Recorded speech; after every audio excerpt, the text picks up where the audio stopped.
আপনারা হয়তো আমার ভিডিওর ক্যাপশন দেখে বুঝে গেছেন আমি কোথায় আছি। হ্যাঁ, এটা হচ্ছে রাঙামাটির কাপ্তাই লেক। এতটাই সুন্দর যে এখানে গেলে আপনি সবসময় এই জায়গাটার কথা মনে রাখবেন। যখন এখানে গিয়েছিলাম তখন আমরা চট্টগ্রামে থাকতাম এবং চট্টগ্রাম থেকে এখানে যেতে খুব বেশি সময় লাগে না। আমরা সকালবেলা সেখানে যেয়ে একটা বোট ভাড়া করে নিলাম সারা দিনের জন্য এবং বোট ভাড়াটা নিয়েছিল আনুমানিক 3000 টাকা। এরপর আমরা বোট নিয়ে চলে গেলাম হচ্ছে প্রথমে রাঙাদ্বীপের উদ্দেশ্যে। রাঙাদ্বীপ হচ্ছে একটা রিসর্টটা অনেক সুন্দর। এখানে চাইলে আপনি রাত্রেও থাকতে পারবেন, আর যদি না চান তাহলে 50 টাকা টিকিট কেটে এখানে ঢুকতে হবে। এবং রিসর্টটা এতটাই বেশি সুন্দর ছিল যে এখানে গেলে আপনি আর আসতে চাইবেন না। আর এখানে বেশ কিছু টাকা বেশি দিলে আপনি এখানে একটা রাত থাকতে পারবেন। আর এখানে ঘোরার ক্ষেত্রে একদিনই যথেষ্ট।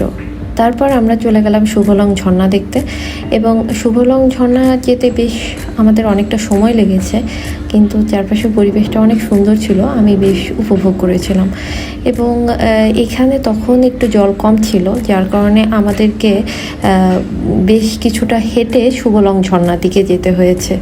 তারপর আস্তে আস্তে শুভলং ঝর্ণা, এবং সেখানে আমরা দেখছিলাম যে অনেক টিমও আসছে যারা ফ্রেন্ড সার্কেল নিয়ে ঘুরতে আসছে। এবং ঝর্ণার দিকে যেতে আমাদের বেশ একটুখানি কষ্টও হয়েছিল, কারণ তখন জল ছিল না এবং হেঁটে হেঁটে উপরের দিকে যেতে হয়েছিল। ঝর্ণাতে তখন একদমই জল কম ছিল, যার কারণে আমরা ঝর্ণাটা খুব ভালোভাবে দেখতে পারিনি। এরপরে চলে আসলাম সামনে একটা দোকান পেয়ে গেলাম এবং একটা ডাব নিয়ে নিলাম, আবার রওনা হয়ে গেলাম। এবার আমরা যাব ঝুলন্ত ব্রিজে। এবং যেতে যেতে যে বিষয়টা সব থেকে সুন্দর ছিল যে প্রচণ্ড মেঘ হয়েছিল এবং মেঘটা একদম পাহাড়ের উপর পর্যন্ত চলে এসেছিল। এটা খুব সুন্দর একটা দৃশ্য ছিল। আমি হয়তো ভিডিওতে আপনাদেরকে ভালো করে দেখাইতে পারতেছি না কিনা এটা আমি জানি না, বাট এটা অনেক সুন্দর একটা ভিডিও ছিল। এরপর আমরা পৌঁছে গেলাম ব্রিজে আমাদের মতো অনেক লোক আসছিল দেখতে, এবং ব্রিজটা অনেক সুন্দর ছিল। আর ব্রিজ থেকে আসলে চারপাশের ভিউটাও অনেক সুন্দর ছিল। আর এখানে আশেপাশে অনেক আর্মির ক্যাম্পও আছে, যার জন্য এই জায়গাটা অনেক নিরাপদ। আর আপনি চাইলে ছোট ছোট নৌকা করেও আবার এখান থেকে ঘুরতে পারবেন। আর আমরা বেশ কিছু ছবি এখান থেকে তুলে নিলাম। এরপর এখান থেকে একটা মিষ্টি আনারস কিনলাম। আনারসটা খুবই মিষ্টি ছিল আর খুব সতেজও ছিল, কারণ এরা এখান থেকে নিজেরাই চাষ করে।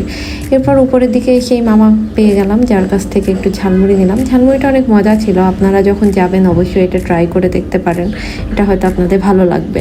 পরে আমরা চলে আসলাম আদিবাসী গ্রামে, যেখানে ঢুকতেই আপনি একটা সাইনবোর্ড দেখবেন এবং বেশ অনেকগুলো সিঁড়ি পার করে আপনার আদিবাসী গ্রামের উপরে যেতে হবে। এখানে ওঠাটা অনেকটা কষ্টের ছিল আমার জন্য। এরপর সেখানে যে বৃষ্টিটা সেখানে যাতায়াতটা খুব কষ্টের, কারণ এখানে একটু দুর্গমই বলা যায়।